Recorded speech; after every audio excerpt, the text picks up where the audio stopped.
सद्गुरु श्री ब्रह्मचैतन्य महाराज गोंदवलेकर यांचं प्रवचन 16 जानेवारी। नामाकरताच नाम घ्यावे।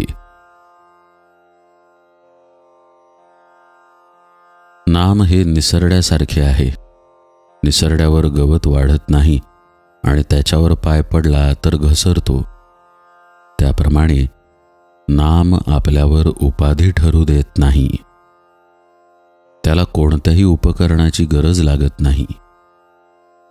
रोगी निरोगी, विद्वान अडाणी, श्रीमंत गरीब, लहान थोर, स्त्री पुरुष, जात गोत यापैकी कोणतीही गोष्ट असली तरी अडत नाही, नसली तरीही अडत नाही। नामाशिवाय दुसऱ्या कोणत्याही साधनाला शक्ती, बळ, पैसा वगैरे कोणत्या तरी गोष्टीची मदत लागते।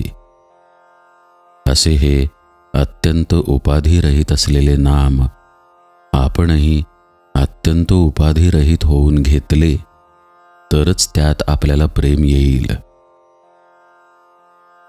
आपण उपाधिरहित होणे म्हणजे नाम हे केवळ नामाकरिताच, स्वतःच्या कल्याणाकरिताच घेणे, जगातल्या दुसऱ्या कशाही करिता न घेणे।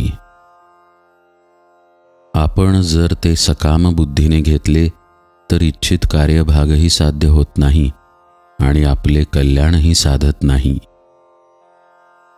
सकाम नाम घेणे हे किती वाईट आहे हे सांगणे फार कठीण आहे। असे पहा की स्त्री ही अत्यंत पवित्र आहे, कारण देव संत यांसारख्या विभूतीही तिच्या पोटी जन्म घेतात। अशा स्त्रियांना पळवून नेऊन अनितीने वागायला भाग पाडून त्यावर पैसे मिळवण्याचा धंदा काही लोक करतात। ही किती निंद्य गोष्ट आहे बरे। पण सकाम नाम घेणे ही गोष्ट त्याच्याही पेक्षा कितीतरी पटीने अधिक निंद्य आहे। म्हणून नाम हे नामाकरिताच घ्यावे। त्याचा संबंध आपल्या इच्छा अपेक्षांशी ठेवू नये। नामाकरिता नाम घेतल्याने मन आपोआप अंतर्मुख होऊन जाते। नामाच्या साहाय्याने मन अंतर्मुख केल्यावर आनंद सापडतो। आपल्या हृदयातच तो सापडतो। आपण 3 गोष्टींकडे कटाक्षाने लक्ष द्यावे। आचरण अगदी शुद्ध ठेवावे, दुसरी नामाला कधीही सोडू नये, आणि तिसरी माझा सांभाळ करणारा कुणीतरी म्हणजे सद्गुरू आहे ही जाणीव जागृत ठेवावी। प्रत्येक माणसाला कशाची तरी विशेष आवड असते। त्या आवडीमध्ये राहावे आणि त्यात जबरीने नाम घ्यावे। आत्मज्ञान व्हावे म्हणून त्याच्या मागे लागले तर ते लवकर होत नाही। भगवंताकडे लक्ष लागले म्हणजे ते आपोआप होते। भगवंताचे नाम घेणे हे ज्ञान होण्याचेच लक्षण आहे। उत्तम वस्तू नेहमी थोडीच असते।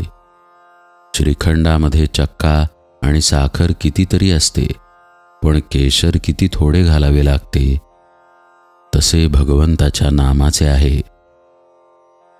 रोज थोडे पण अगदी मनापासून आणि मोबदल्याची अपेक्षा न करता नाम घ्यावे।